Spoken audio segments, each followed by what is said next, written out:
So I have an idea that I've cooked up and we'll put it out there publicly and you're my expert. So you tell me about this.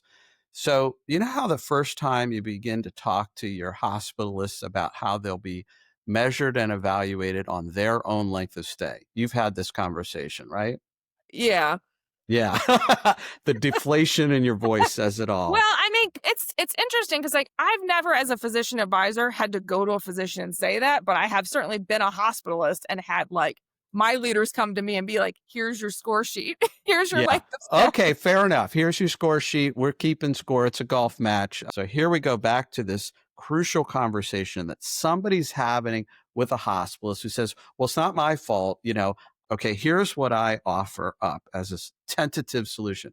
Have you ever had the fortune of staying at a Ritz-Carlton? Hold tight. Wait till the party's over. Hold tight. We're in for nasty weather. There has got to be a way. Burning down the house. Hello and welcome to the Fire Chief Podcast, the only podcast dedicated to the Chief Medical Officer. I'm your host, Lee Scheinbart, and this podcast brings you the hottest and most crucial conversations in healthcare and physician leadership today. This week's guest, Dr. Clarissa Barnes, is no stranger to physician leadership and may be one of the most impactful leaders that you've never heard about, at least until today anyway. Dr. Barnes joins us today from the great state of South Dakota. The daughter of a family physician, Dr. Barnes earned her bachelor's degree in chemistry and political science from the University of South Dakota, which tells you everything you need to know about her, perhaps. Dr. Barnes then went east to earn her medical degree from Johns Hopkins, and where she stayed to complete her internal medicine residency. Later, Dr. Barnes earned her MBA at Creighton University's Heider College of Business. Currently, Dr. Barnes is serving as the Chief Medical Officer for Medicaid for the state of South Dakota, having just finished her term as the President and CEO of the American College of Physician Advisors. Clarissa, welcome to the show. I am so excited to be here. Thank you. Oh, you're welcome. It's a privilege and an honor to have you. I hope I got that background right. Did I leave anything out?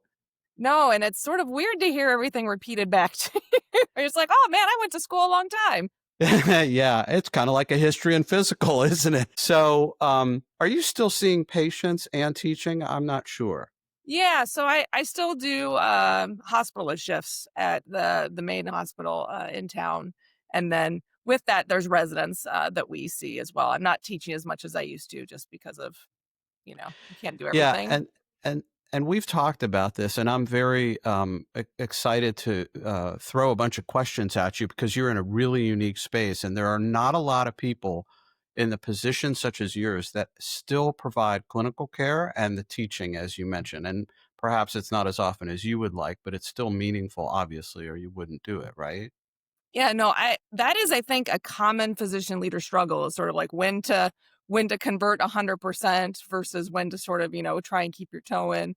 I'm in a weird sort of place where I'm still working, 100% administratively, but trying to keep that relevance and sort of ear to the ground, so to speak. Yeah, it is probably one of the most common questions I get when I teach and lecture. When we first connected, I have to admit, I was a little unsure how to approach the discussion. There's so much to talk about. So we're going to break it down, kind of like breaking chemical bonds and while examining political structures at the same time, like when you were an undergrad. So I'm going to bring you There back. you go. And then I'm going to bring you forward. And what was up with that degree? We haven't talked about that. What were you thinking? Was thinking that I really liked chemistry, for one. Like, I had an amazing high school chemistry teacher, and I just thought that was so fascinating. But I thought it was relevant to the fact that I eventually wanted to be a physician. But I went to college thinking that I was not going to be a full-time practicing physician, that eventually I was going to go back and do. At the time, I thought I was going to go back and, be at the CDC. Like, my plan was, I was like, I'm going to lead the CDC. Like, that's my end goal. And so I was really looking at, like, how do we combine medicine and the, work that the government does, and political science felt like a really natural fit. So I could get a little bit of experience in both.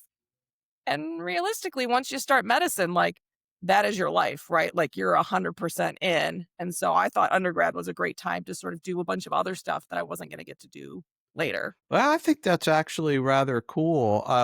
I didn't share this with you. I started in political science and religious studies and then flipped completely to medicine.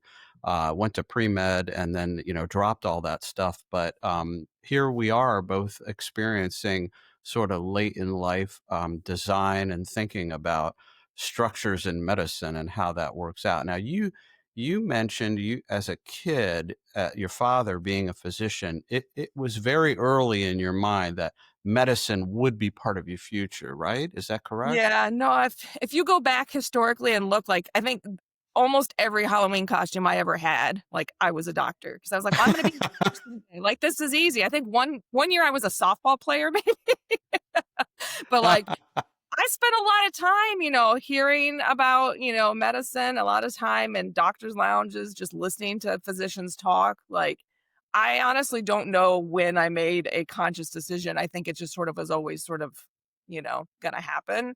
I think for me, the decision was more, what am I gonna do with that? Like, how am I gonna try and impact the world from the place of medicine? Who picked the costume? You or one of your parents or what? No, I mean it was me driven, though I'll be honest, if you have a family member with a closet of white coats, it becomes a very easy costume to pull off. Yeah, yeah. I think none of my children have gone into medicine. It's probably because I gave them the wrong Halloween costumes. All right. So let's hit some of these questions and let's help our listeners understand a little bit about your journey, specifically the role of the physician advisor as our starting point. And we'll wander through this and there's a lot to explore. So would you take your best shot at explaining the role to folks who don't have physician advisors in their hospital or health system and just give sort of your elevator pitch and your experience with it? Yeah, the physician advisor, albeit I'll be honest, is terribly named. I mean, it's not a very descriptive name, which I think leads to some of that confusion. But in a hospital or a health system, they're the physician who's supposed to be sort of at that intersection of clinical medicine and administrative work for you. So usually that means they're doing some sort of combination of work with utilization management and interfacing with your payers, your insurance companies, Medicaid, et cetera. Uh, and or interacting with the revenue cycle, appeals and denials, and or working with case management, and or working with clinical documentation and all those pesky queries that physicians get. Not every physician advisor is doing everything, but they're doing some combination of work in those spaces. Yeah, and that laundry list, that those words are familiar to me now that I've been through this, but I would submit to you when I was just starting out after my training, and for probably a solid decade, I didn't understand a word of what you just said, right? No, I think that that's true. I mean, and I think that became, like a lot of physician advisors who have worked sort of, who are a little on the older side, because the career itself is not particularly old. Most of us fell in accidentally because we didn't know that we were looking for that, because we didn't know that that was a thing. And we didn't know what any of these words meant. Now it's different. Now there are physicians actually seeking out this role, which I think is a fascinating and interesting sort of turn of events. But yeah, most of us ended up sort of there accidentally because we were looking for a way to learn more about the other side of how medicine works, the business aspect of it, if that makes sense. So Yeah, no, I mean, I'm just processing because there's so many quick thoughts, right? So, a lot of physician students, if you will, are lifetime learners, and so always curious, and they come across this new language, and they're like, I don't understand. So you can try to read about it or just go do it, right? Both yeah. learn it and then go practice it, if you will. And I do agree with you. There's a ton of intentionality now that wasn't in existence when this role first took on a little bit of momentum, and I wonder what you might consider calling it if physician advisor is a clunky name. Have you ever thought of any alternative names? So yeah, I've thought about it off and on. I do find that there's some places that don't call them physician advisors, and that do sort of lean into that, like medical director of, and then a more descriptive title like medical director of, CDI, or medical director of, case management, or whatever it happens to be. I do think that those terms tend to be a little bit more descriptive and easier for people to understand. Yeah. Yeah. You know, No, I agree with that. Yeah. Now, here's a crazy thought. I was just reading about one of the new AI items that will be available to us where you can put in your AirPods and there will be a universal translation. So you could go talk to somebody who only speaks Japanese or only speaks, Spanish, and it will auto translate for you. Are you aware of this new Yeah, technology? I've heard of it. Yeah. So maybe we just need to give our physicians one earpiece. And so when the PA comes around and says, I have a query on your CDI for your CMI, it will translate for some. No, I mean, I think a good physician advisor probably is a little bit like they're probably not using those terms when they talk to physicians. They're probably, though I would say query probably does come up, right? Like they're probably saying, I'm coming to you about this query. And then the physician may be like, oh no, I don't want to talk. Yeah, that is the natural response. What do you think is the biggest misunderstanding of the PA role generically as we are describing it? The biggest misunderstanding, mostly from clinical colleagues, is who the physician advisor, quote unquote, works for. Like Ah, they are employed by the hospital, but really their job is to work for you. Like their job is to translate that information from the coding person who's sending you this query and you're like, I don't understand what this means. Like it would be my job to explain to you, this is the kind of thing they're looking for. This is the language that we need to be using. Or when it's, a utilization management, like, hey, the insurance company doesn't want to pay for inpatient for this patient. I'm coming to physician colleagues not to say, hey, they won't pay for inpatient, you have to downgrade them. I'm coming to physicians saying, help me understand what you see that makes you want inpatient so I can tell that story on your behalf. I think that if you see them as sort of like your mouthpiece or translation back to the translator bit, yeah. then it actually is a very powerful partnership, if that makes sense, instead of No, a, it does. And I do think again back to the comment before, the name of this role, who you work for, it is very confusing to certainly our younger physicians or even our older physicians who had never encountered one before. There's sort of this middle ground where a lot of people have gotten used to it. If you've been a hospitalist for at least a decade, you're beginning to understand all this just by osmosis. But the newer doctors and the doctors who haven't adapted to the world order, yeah, I think that's a great representation of being a translator and working on behalf of the physician, ultimately on behalf of the patient. And then all that back office documentation, all those other things have to happen, all of which is for the benefit of the outcome of the patient. It's a cool thing in its own way. yeah. I mean, I pivoted away from, I did like physician wellness work for a while. And I actually left that work because I felt that being a physician advisor was a more impactful way to make my colleagues' jobs better. Like I was reducing their stress more by taking over some of these terrible administrative tasks that they didn't want to do. And so it felt like I was actually improving the sort of work life of the people I knew more in that space. Well, that's cool. I've never heard anybody say it that way. So let's talk a little bit about your role as president and CEO of the American College of Physician Advisors. So we'll come back to that wellness concept in a minute. You recently ended that term, but tell us how you sort of found yourself in that role, and then we'll explore that a little bit more. Well, I mean, when I started out as a physician advisor, I mean, my thought was, well, there has to be a group, right? Like I'm an internist. There's the American College of Physicians. That's my professional home and my group. Like there's got to be something for this. And so I started by Googling. I was like, physician advisor, organization. I found the American College of Physician Advisors. Not as early as I probably should have, but did find them and was very excited to find like all these other physicians doing similar work. And at one point, they needed a vice president of member engagement because they had, social media and some other sort of, internet things to do. And I was like, well, I'm kind of young. Like I know how the internet works. Like I'll just put my name, see what happens. Um, You might be the only one on the planet left who understands how the internet works. But besides that, and so I was like, thinking there's no way, but this will be a good way. Like it'll be a good experience. There's no bad outcome from trying out for something that you're interested in. That's my philosophy anyway. yeah, yeah. And I was pleasantly surprised when they're like, no, we think that you really do have the skills that we're looking for. And, I spent several years as the vice president of member engagement, talking to physician advisors all throughout the country, hearing their stories, learning what, was bothering them, learning about their struggles, but also learning about sort of the things that connected everyone, the sort of similar themes.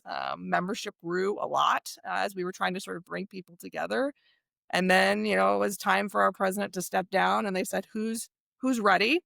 And the board sort of made a decision that it was me. Yeah, that's always a treat, right? For your Halloween candy basket there.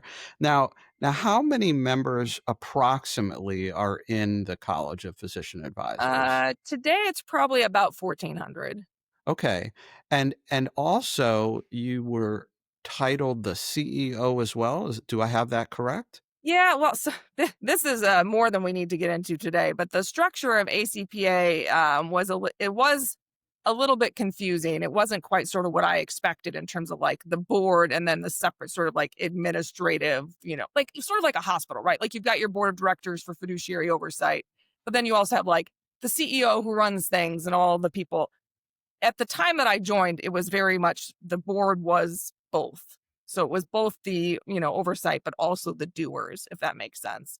And Yeah, we actually just one of my projects actually was to unravel that. And so we finally right. just passed some bylaws to sort of separate that. So in essence, saying that you were president of the board of directors wasn't quite a sufficient or accurate term to explain the fact that like, hey, I'm not just presiding over meetings every several months to like oversee things. It's like, no, I'm the person who's in charge of sort of the way that the college is running. Yeah, yeah, and a classic concept in board structure is the president is the person who does the operations. The CEO is where the buck stops. The buck stops here, and some people have both responsibilities. And to your point, a board can be either governing or the fiduciary agent or the managing board, where they're doing sort of that a little bit of micromanagement of the administration. It sounds like at one point the board was governing and managing. And like you said, you try to unravel that, right? Yeah. I mean, Yeah.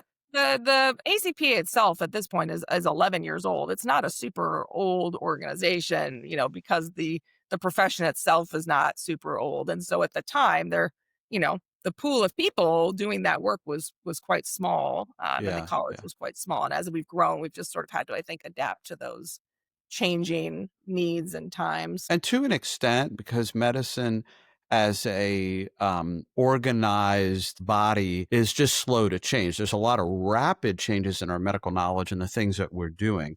But in many ways, this is in the history of medicine, at least in the United States, it's kind of like a startup. It is just still evolving into whatever it may be. And the structure of healthcare created this necessity to have both the physician advisors and that professional society, if you will.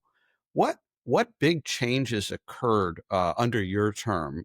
Maybe one or two that you're most proud of that you want to talk about? Sure. I think the things that I am most excited about are the things that we were able to get done during my term. The work had obviously started before, you know what I mean, and we'll continue onwards. But were related to things that we'd heard from members that they wanted. So the first was, we launched what we call the certification exams. You can become ACPA certified. We have a set of modules you can take if you want to sort of learn from the beginning, and then you can take the exam. Or if you've been working for a long time, you can sort of skip straight to the exam.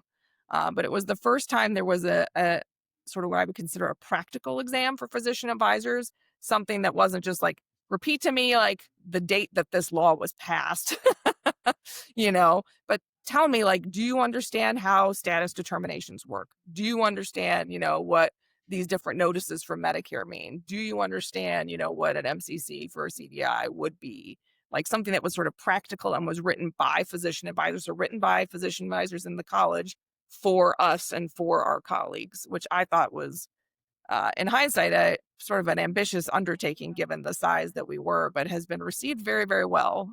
People have said that they think it's great, and it sort of achieved our purpose, which is there's a lot of people to, what we talked about before, who want to potentially get into physician advisor work, but they don't necessarily know what that means or don't have a way to sort of show, a potential employer that they've done some work to try and, skill up or learn those things. So this becomes a nice way for people to to learn more about what this work might mean without committing them to switching their job full time. Yeah, no, I mean, that's phenomenal. I think, you then in an executive role become the translator of what the PA role and function and value add is to hospitals and hospital systems by creating all that structure. I think that's really something I think you should be proud of all of that. I think that's materially important.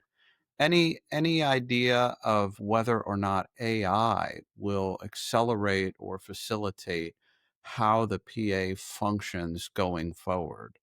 Yeah, I mean, we're seeing that already, especially in the area. So it's sort of twofold. So, one, you see a lot of AI in the primary clinical documentation space, Mhm. which, I think everybody sort of thinks will have some impact into sort of, are we going to get better capture of those things on the front end, which requires less work of the physician advisor and, clinical and coding staff on the back end to sort of fix those documentation errors. I think at this point, it's a little early to say. There's also been a lot of AI work in that sort of revenue cycle appeals and denials thing. Like you can tell insurance. I mean, there have been some cases about that, right? Like where payers use AI to sort of deny things. They use AI Shocking. I mean, I've never heard of such an idea, but please go on. to send letters back. And I think now from a provider side, people are going, could I use AI to make sure that my letters to the insurance company are better? Yeah, I think you have to be careful. I think some people sort of went really in and like, okay, we'll just have the computers talk to each other. The insurance company sure. will have their AI talk to our AI. And it's like, no, there's still a very big role for physicians in all of this to make sure Yeah, things are correct. You can't remove yourself, but it yeah. can make you more efficient potentially. Well, so that goes back to this wellness concept where you realize for yourself you could have more of an impact by shifting into this function of the PA rather than what you were doing before. It would seem to me that hospitals that are struggling with the workload and the throughput, that a wellness committee, if you will, while it's still okay to offer places for people to relax and unwind. A lot of people are quick to say, don't give them just yoga mats and pizza parties. Well, there's still a role for that kind of stuff, but functionally, day in and day out, a wellness committee should have a PA in my mind, and your informaticists. Because they're ingrained in workflow. And that's that unraveling of that workflow of trying to lift those burdens, make it easier, support the physician to have more time with the patient or more time for that critical thinking, or to your point, the checks and balance on the scribing and the AI and making sure that things are going in the because AI on each other, there's no check and balance today. Mhm.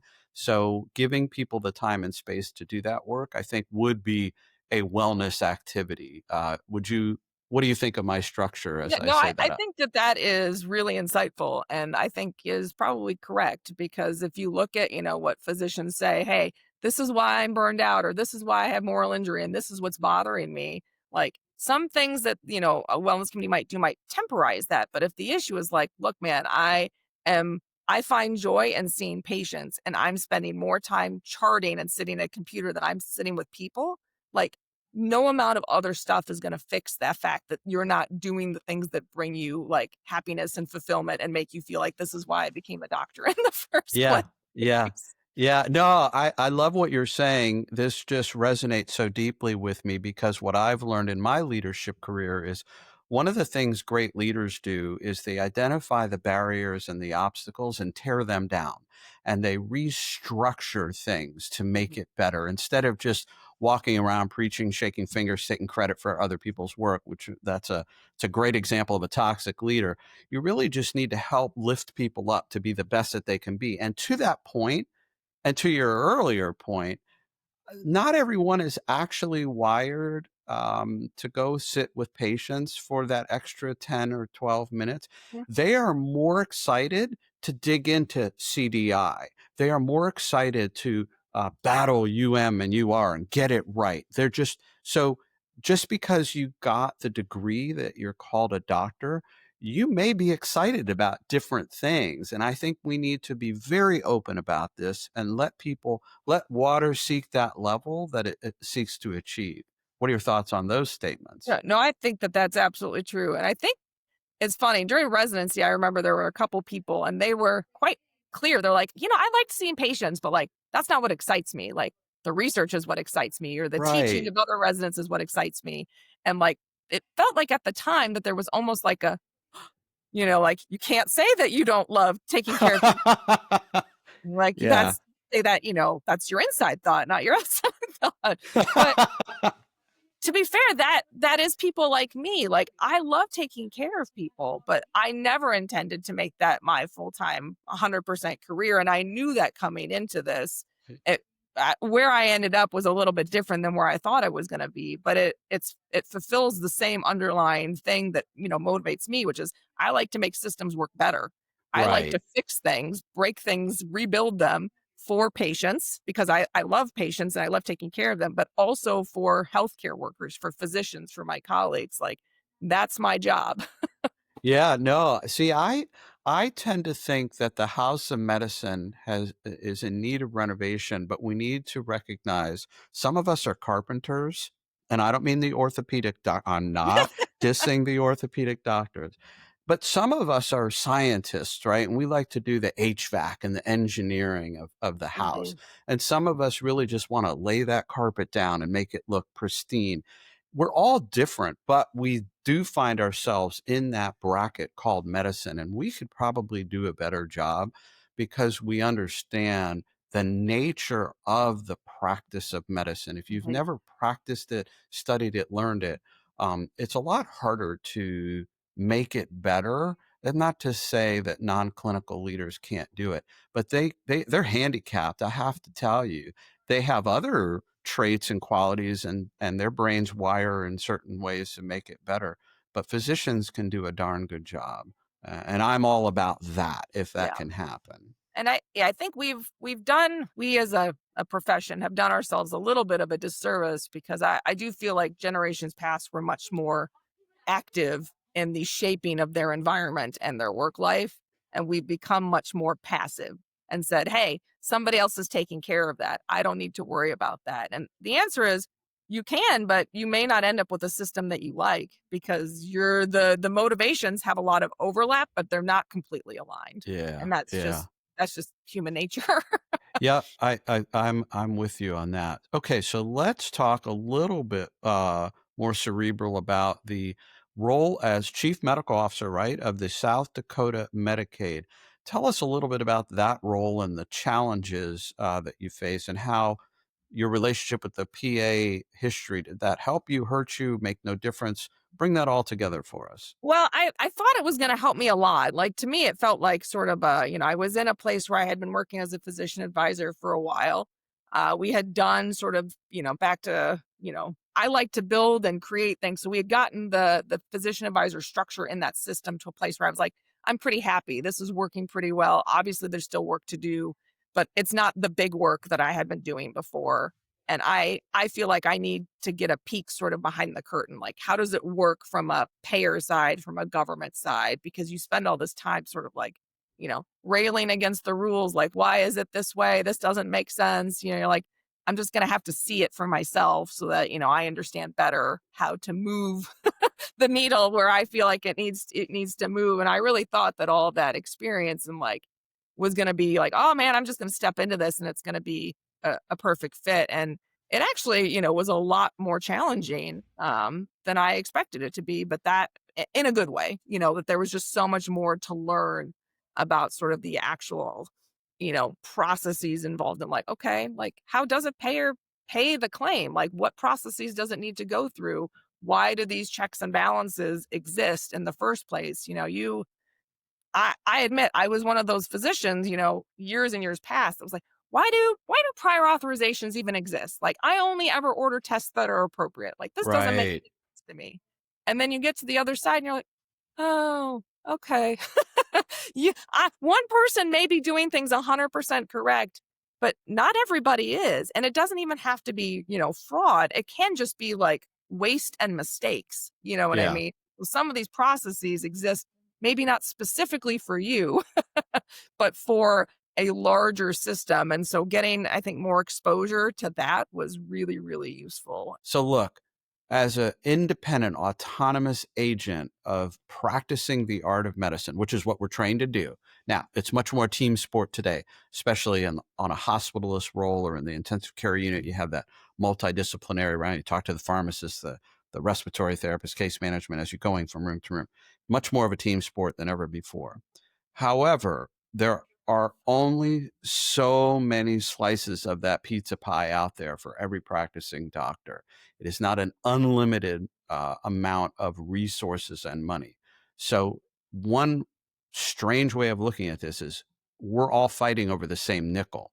So, when you and I are seeing patients in different parts of the state, for example, that nickel can only go 5 different ways, period. End of discussion. Unless somebody wants to change the tax situation in the state, the borrowing of the state, other ways to obtain more funding, which becomes political and social, et cetera, et cetera.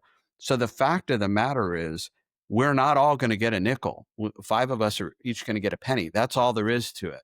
So, so I'm not in agreement with prior auths, but they make sense from that logical perspective. We just want to make sure that everybody should get the penny that they're asking for, because if we spend 6 cents and we only have 5, we have a problem here. And if your training at Pittsburgh was so amazing that you think that you deserve 2 pennies, well, I'm telling you, there's still only 1 penny per doc. Right? Does that make sense? Yeah, no, I think that that's a really good way to put it, is that, I tell my nurses, like, we're in the yes business. Like, I'm not working for shareholders. I'm not trying to save a bunch of money, for a third party. Like, I work for the government. So the money I have is the people's money, right? That's I'm just right. trying to make sure it's used the best way that we can, given that there is not, like you pointed out, an infinite amount of it. That's right. And that's where I think on that commercial and that private side, it's much more difficult to talk about, and we won't go there, but that's where denials and AI letter writing and this Mhm. mishmash of trying to stop the money from flowing is very different outside of the government. But the government's job is no easier because it's limited. I mean, if you and I were to run a private health plan, we'd go out and raise capital however we want to. The state cannot just summarily raise more money. It's not that simple, right?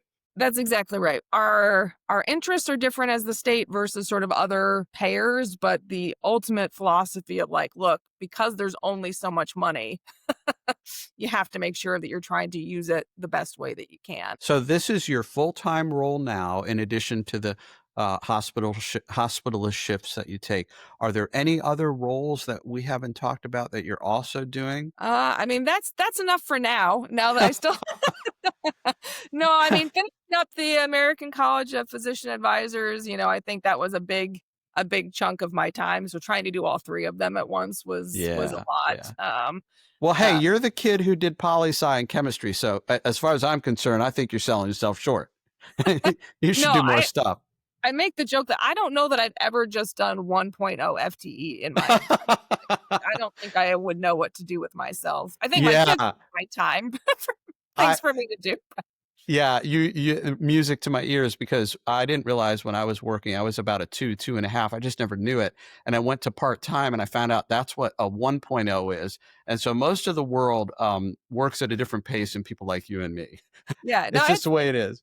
it's fascinating. I mean, I love it. I think, everything I'm doing, I'm like, everything has a purpose, everything has a role. So I'm going to keep doing it this way. But So, what are some key things that an aspiring physician leader should be thinking about if as they hear this and they go, "Oh, I'm wired for systems and system change and design thinking." How might they begin to create a path of intentionality? What suggestions do you have if they might want to get into the world of physician advising? yeah, so I think there's practical things you can do, and then there's sort of like learning or educational things you can do. I mean, obviously, ACPA has a lot of resources. There's a lot of modules that exist. You can either do, like the whole bundle, or you can just do one, and say, hey, I just want to learn a little bit about this topic, and sort of dip your toes in. If you want to learn from a practical standpoint, like, I think a lot of physicians, especially hospital-based physicians, find, the UR committee of your hospital to be a good entry point. and say, hey, usually they're looking for volunteers to serve on these committees, right? Like usually they're not beating people away. To say, hey, I'd like to volunteer to sit on the UR committee. And usually out of those meetings, you'll find something like a project or a problem. And then you can sort of say, hey, you know what? I'd like to step into a position and help tackle that problem. Yeah. And If you once pass the mini mental status exam, like you yes. seriously want to be on this committee? Yeah. No, I think that's a great suggestion. And probably if there's a separate working group on CDI too, like Mhm. get involved in that work. That's a great way to do that. Um, what have you done along the way to improve your own physician leadership? Well, we can even forget physician. Your leadership skills. What have you done for yourself? Oh, I tend to sort of go back and forth between what I consider like sort of like active, trying to work on my physician and leadership skills versus sort of more passive, learning, if that makes sense. So like sometimes the answer is like, look, if you want to work on your leadership skills, like pivot your role in a place where you're challenged to do things you've never done before. So for me, like, hey, I wasn't working in a health system, which, I love health systems, but like a lot of them set up things so that physicians work in dyads, right? So usually there's somebody administratively like doing stuff alongside you. And for me, I was like, I really want to know that I can do all of those things. Like I want to know that I can, manage FTEs, manage the budget, like make those administrative decisions on my own. I guess what I need to do is I need to pivot to a role like, Medicaid, for example, where I don't have a dyad and I'm in charge of my own lines myself. So you can learn just by doing and saying, hey, this is the thing that I haven't done. Like, how do I get that experience and finding a place to sort of do it? Um, that tends to be sort of, learning by fire. Well, that's why we call this the fire chief. Okay, let's be fair about this. Nobody teaches you how to be a chief medical officer, and only in the last decade are people teaching how to become a physician advisor, right? So it is trial by fire. It's on the job training, right? But, there's also like, more deliberate things, like I think I've read, probably every physician leader book that exists out there trying to sort of glean things, but also like non-physician leader books, right? Like you learn about leadership, from, back to poli sci, like there was a leadership minor and I took a lot of those classes, trying to sort of say, okay, well, where are the best lessons that we can learn from politics, from industry, from the military, from wherever we can learn them about sort of how you help people, how you serve them through a leadership role. That's outstanding advice. I do think, and I agree, stretching outside of your comfort zone is a great way just to learn. Your brain, the neuroplasticity, the new skills, they're very important, which goes hand in hand to reading about leadership from all domains, because I do think it's a requirement of leadership. It was taught to me. It's not my original idea. You must be a lifelong learner. Now, you may learn visually, you may listen to books, you may read them, but it is not enough to just have the title, then just walk around and do stuff. You have to always be staying a little bit ahead and learning new ways to new challenges that are ambiguous sometimes. The answer is not like the Krebs cycle or calculating the GFR. I mean, where we learn these mathematical, empiric, and objective things, leadership is much more ambiguous. Have you encountered that?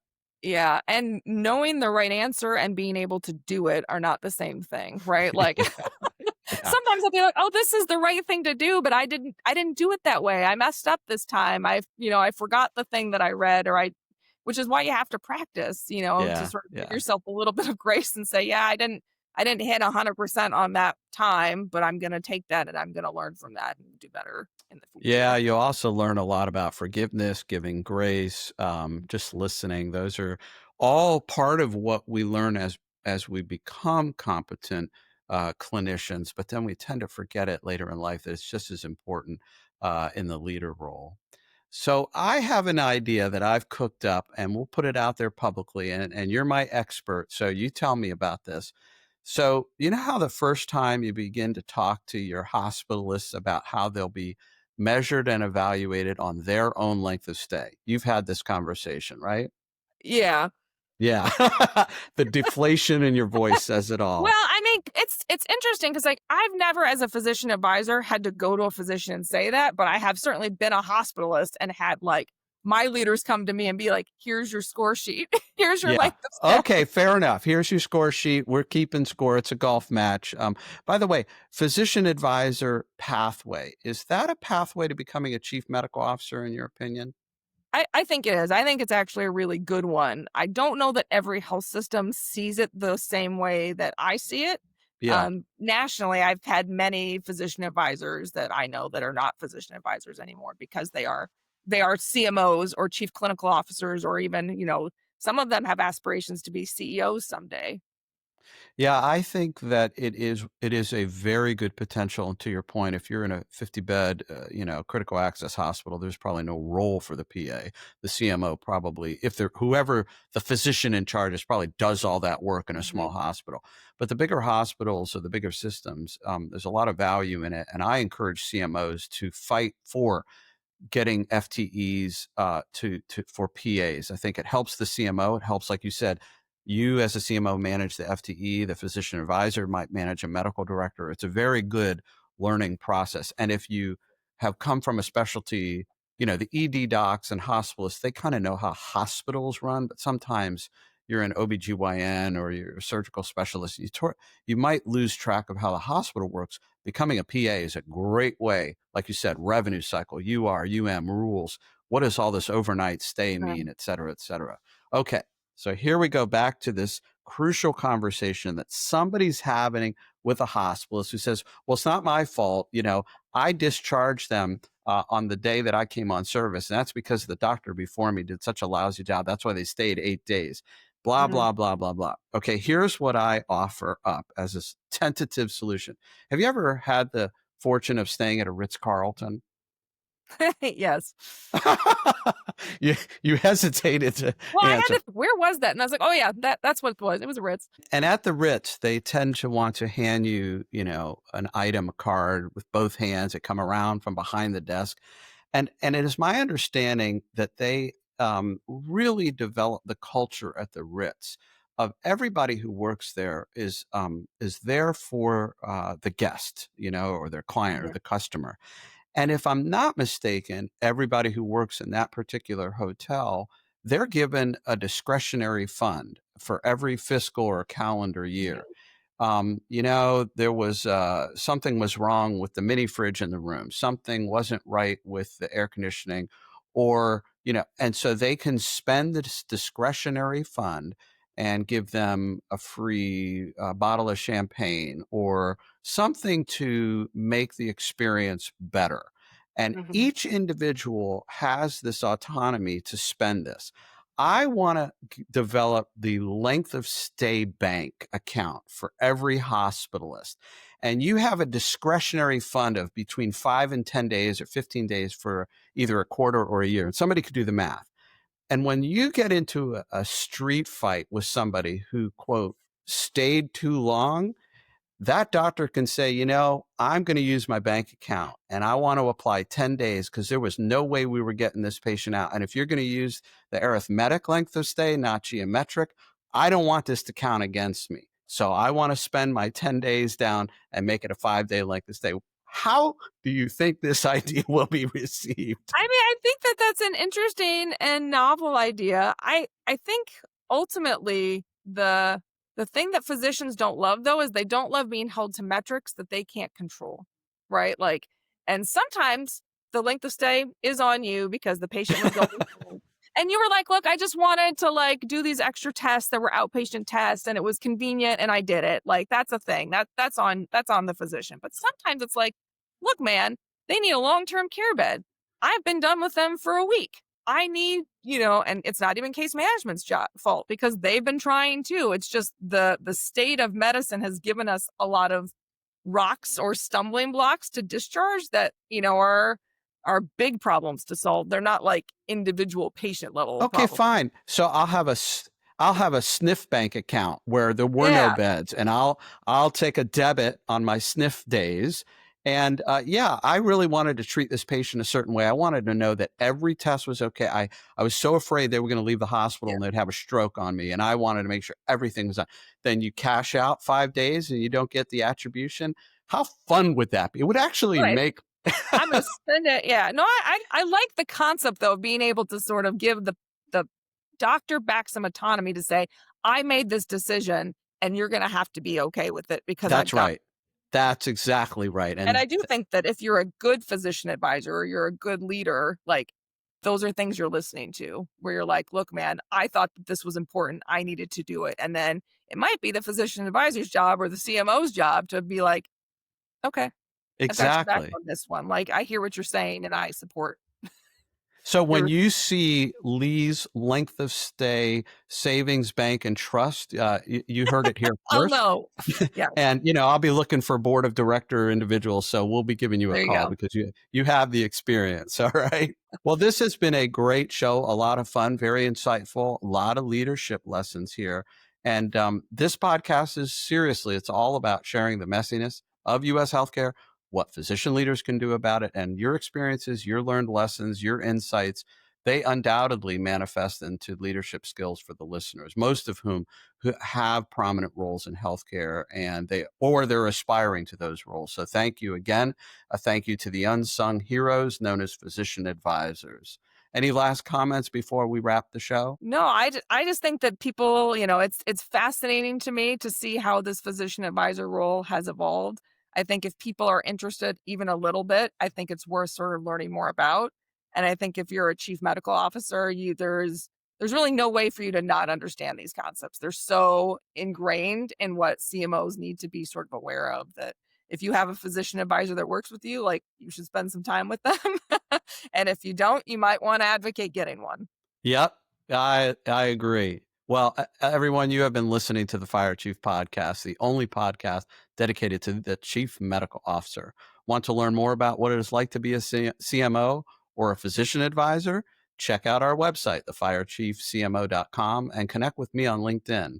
I love talking with CMOs, especially ones that are helping to advance physician leaders every day.